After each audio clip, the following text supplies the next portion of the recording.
Përshëndetje. Si sot 37 vite më parë është firmosur varja në litar, pra ekzekutimi me varje në litar i poetit Avzinela. Pra në datën 9 gusht 1988 është firmosur varja në litar për të cilën u ekzekutua në datën 10.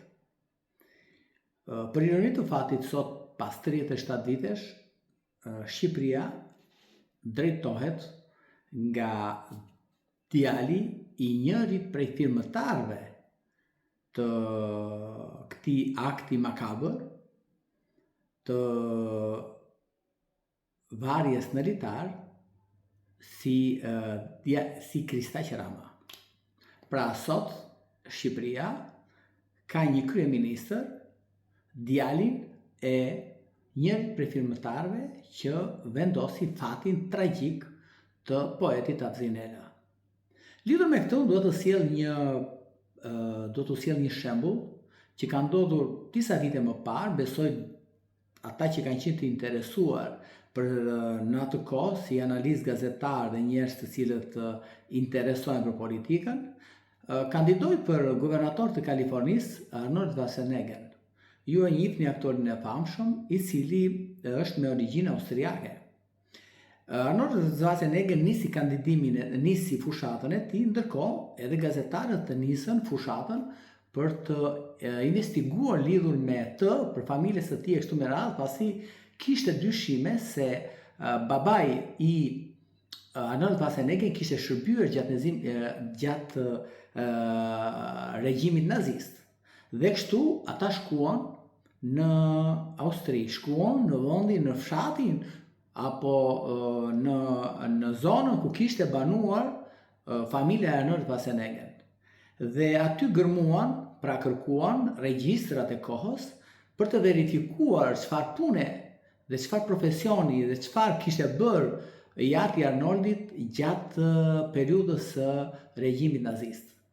Dhe pasi bën verifikimet gazetarët në mënyrë shumë intime, shumë të qartë, dolën në përfundimin se babai i tij kishte qenë një mësues, por kur antar i partisë naziste.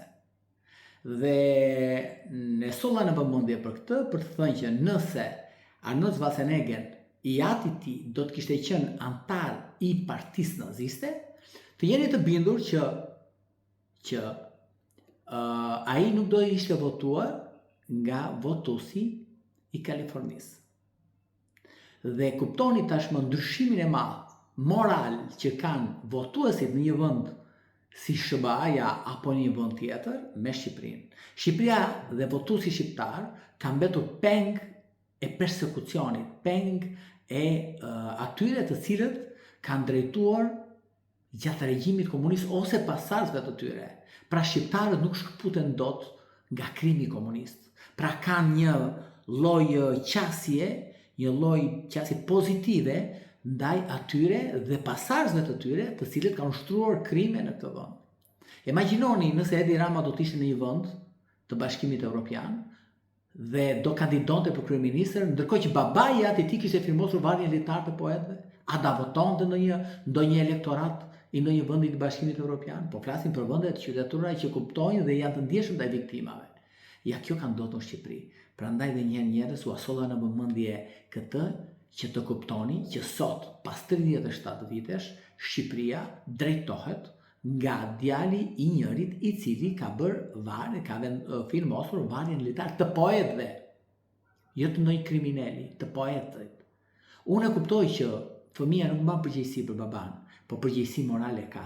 Dhe Edi Rama jo që është pasardhës i njërit i cili ka firmosur varjen litar të një disidenti, por është drejton dhe partinë më kriminale që ka njohur Europa pas luftës së dytë botërore.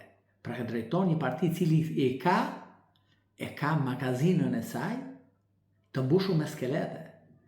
Edi Rama ka drejton një parti ku në një anë është parti, në nga ana tjetër është organizat kriminale, terroriste mund të quajmë.